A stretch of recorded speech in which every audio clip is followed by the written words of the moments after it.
गाव शिवार, गाव शिवार. ही मुलांसाठी एक उत्तम संस्कार कथा आहे. कथेचं नाव आहे डोळ्याचा भाव. रात्री 10-11ची वेळ. शहरात निजानीत झाली होती. दिवसा गर्दी गोंगाटाने गजबजून गेलेले शहर आता शांत होते. अशा शांत वेळी शहरातील रिकाम्या रस्त्याने एक भिकारी मोठमोठ्याने ओरडत चालला होता. देवा, तू मला काही दिलं नाहीस. मला राहायला घर नाही, अंगावर घालायला कपडे नाही, भरपूर खायला प्यायला नाही. देवा, तू माझ्यावर फार अन्याय केलायस रे. त्या गल्लीत एक श्रीमंत माणूस राहत होता. लांडी लबाडी न करता सचोटीने व्यापारधंदा करून त्याने पुष्कळ पैसे मिळवले होते. यावेळी तो एका नामांकित गवयाचे गाणे ऐकत बसलेला होता. गाणे छान रंगले होते आणि तशात भिकाऱ्याचे ओरडणे ऐकू आले. देवा, तू मला काही दिलं नाहीस रे. आनंद होईल अशी एखादी जरी गोष्ट माझ्यापाशी असती तरी मी तक्रार केली नसती. पण देवा, तू मला भिकाऱ्यापेक्षा भिकारी केला आहेस. त्या श्रीमंत माणसाचे मन ते ओरडणे ऐकून कळवळले. त्याने हात वर करून म्हटले, गवई महाराज, माफ करा. थोडा वेळ गाणं थांबवा. आणि त्याने आपल्या नोकराकरवी भिकाऱ्याला वर बोलावले. भिकारी थोडा घाबरला. असे बोलावणे त्याला कधी आले नव्हते. त्याला वाटले हे मोठे घर कोणा मोठ्या अधिकाऱ्याचे असेल. आपल्या ओरडण्यामुळे त्यांना राग आला असेल. काय होईल? फार तर रट्टे मिळतील. हळू आवाजात ओरड अशी ताकीद मिळेल. मग तो भिकारी त्या श्रीमंतापुढे जाऊन उभा राहिला. श्रीमंताने त्याला विचारले, बाबा रे, तू रस्त्यानं काय ओरडत चालला होतास? महाराज, मी तुमचं नाव नाही घेतलं. मी आपल्या देवाच्या नावानं ओरडत होतो.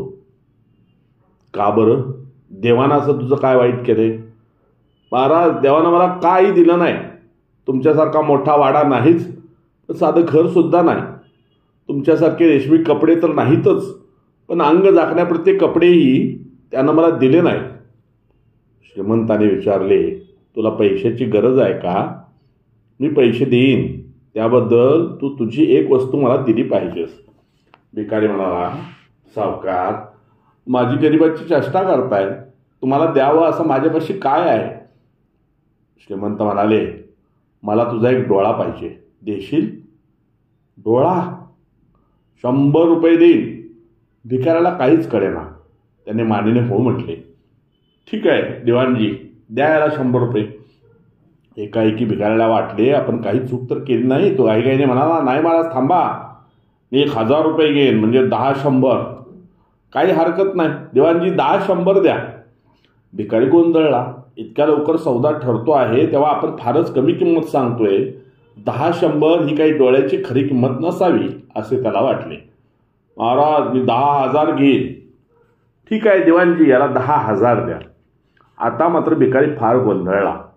बाजारात डोळ्यांचा भाव नक्की काय आहे हे त्याला कळेना. तो पुन्हा ओरडून म्हणाला, महाराज, माफ करा. मला 1,00,000 रुपये म्हणायचं होतं, ते चुकून तोंडातनं 10,000 गेलं. काही हरकत नाही, 1,00,000 घे. भिकारी गप्प झाला.